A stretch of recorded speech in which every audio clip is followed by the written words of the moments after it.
Dojo and I went to dinner to work on our relationship. It was awful. Please, Dojo, I chose a very nice place for us with really good food. Blah, she eats food's food. Weak vegan. You said their veggie samosa was excellent. Yes, because I wanted to get the waitress's number. Clearly, we have some work ahead of us, but I have done something quite creative in the meantime. Asked ChatGPT to psychoanalyze my reading habits. I will give you a list of books I read this year, and then we'll do them. Oh, I love this question. ChatGPT is impressed. This is very reader who's also a thinker and probably a writer energy. Ooh. Yes, absolutely. I can analyze your list and help you figure out the why behind your reading choices, not just the what. Well, we already know the what. It's a list. Here's how I'll approach it. You're consistently drawn to emotional needs, story mechanisms you favor, your reader modes. That means like research, craft, study, pure joy reading. Patterns you may not consciously notice. Ooh, let's see what this does. So I basically went to my Amazon account and I just downloaded the entire list of the things that I read this year because I read on tablet, I want to save trees. And this is what happened. The big picture. Your reading this year wasn't random. It clusters around 4 core interests with one emotional through line. You're drawn to stories that explain power, identity, and responsibility, preferably by magic, humor, or romance cushioning the weight. You're not just reading vibes, you're reading to understand systems, magic systems, political systems, social systems. I'm just going to make a little disclaimer here. I'm going to go through all the books. I'm going to tell you what my recommendations are, but I'm going to stick to the fiction one because some of the nonfiction are related to the war. I do get scrutinized quite viciously on my personal social media for being a pacifist and believing in peace and coexistence. I don't handle it well. I will mention one book, which is an ancient book, so it's a little bit easier for me to talk about. You study how other authors solve narrative problems. I'm smart. And retreat into comfort intelligence. The thing is, I could be the dumbest person on the planet, and this is just going to boost my ego. Like, this is so nice.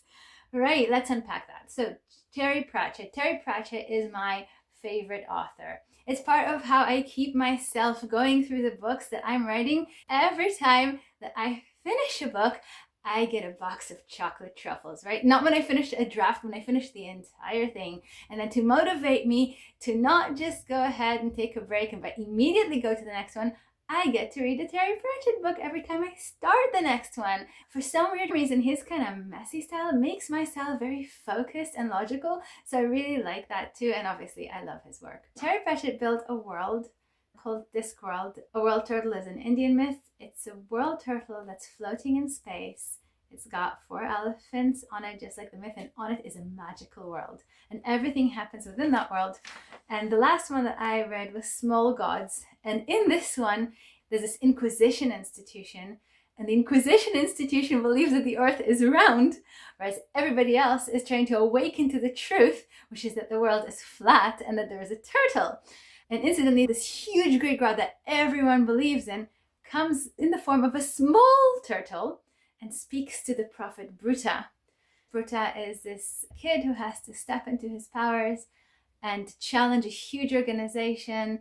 They get moved around. At some point, they reach a place with lots of philosophers, which is a bit like Greece. And one of them challenges them that the earth is actually flat, and they have a big trial similar to Galileo Galilei.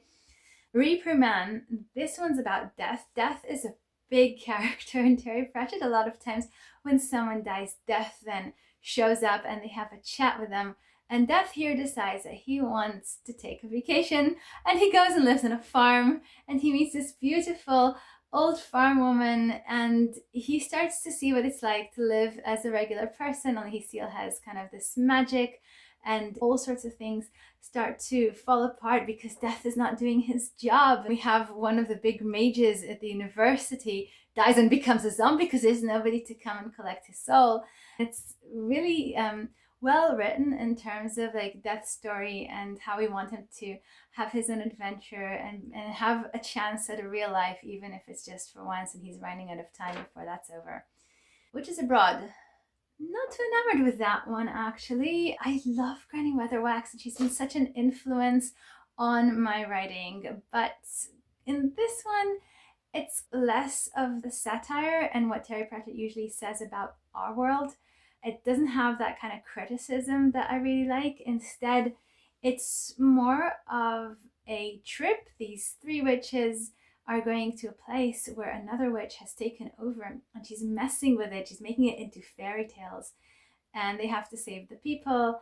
And Granny Weatherwax is actually the big one here. She's such a big character inside Discworld that sometimes it's about her, sometimes it isn't. And in this one, she's the one who has to figure out what is really going on and kind of challenge that bad witch. And there's of course a twist that she's known her from before. And so they kind of end up in a twisted world and they have to fix it. Wintersmith, absolutely fantastic. Of the big series of Discworld, there's like small installments of smaller series, so they're kind of all really separated. Tiffany Aking's kind of series, she's a young witch coming into her powers, and in this one, she danced with the wrong guy. She danced with a Wintersmith, and he's fallen in love with her, and he's starting to turn everything into winter. And Granny Weatherwax is here as ultra powerful witch who guides her, but is actually challenging her to make the right choices by herself and fix it. And she's going against impossible odds. And here's what I love about this story more than anything else. It's the Knock McFeagles. They are kind of this small little fairy folk who are all Scottish and wear kilts and talk to each other a bit in a kind of grumpy, challenging way. And they are there to keep Tiffany straight from the beginning of the series when she meets them. Moving pictures. Magic suddenly comes to play that turns a place into Hollywood. And all sorts of people come from all sorts of backgrounds and just forget everything and start making movies. And it follows the two main actors of these movies and actually challenges a little bit the idea of celebrity, because they're very well known everywhere else, but they never leave Hollywood. And it's got some really nice jokes about how movies are made. For example, they want to film, I think it's a camel or a horse, and they don't know to say, oh, I want to do 1,000. How do we do 1,000? And then someone goes, why don't you take the same one?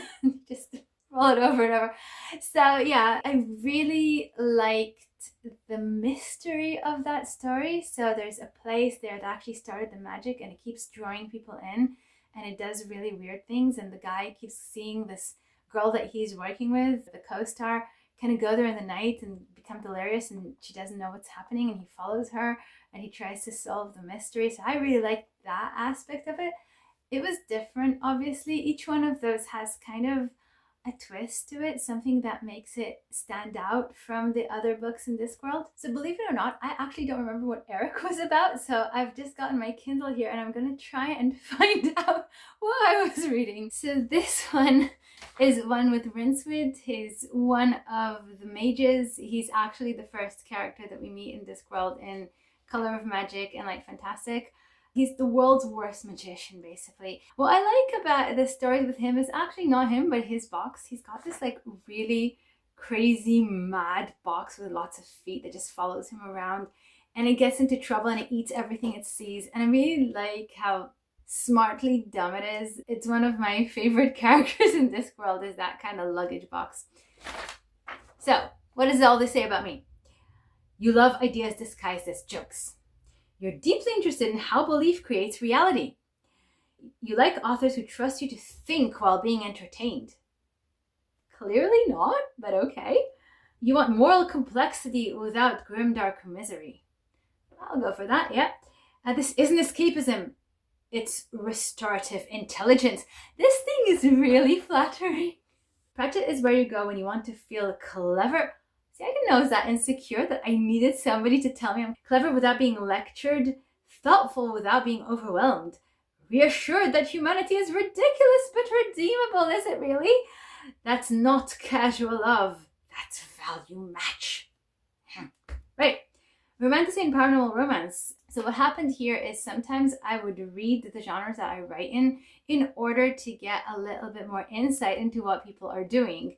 And I would usually just get the sample. And if I made it past the sample and decided, ooh, I have to read this, it's probably a good book. So A Court of Thorns and Roses. I absolutely loved what she did there. Beauty and the Beast story set in a place where the beast is actually this fae in the fae world. And she's human and she kills one of his friends, and he captures her, and she's kind of stuck there, and she doesn't know that there's really a curse going on that she's supposed to break, and why it was her that was chosen, and the layers of it. I loved how intensely built the romance is. The scene descriptions are fantastic. You just really feel like you're in this beautiful magical world. And she is very strong-willed. She's kind of the black sheep of the family, but really she's the strong one that takes care of everyone. And even when she makes the bargain with him on keeping her, she thinks of them and takes care of them. And slowly these two souls, him and her, they come together. And you really want them to come together. It's so palatable, that tension.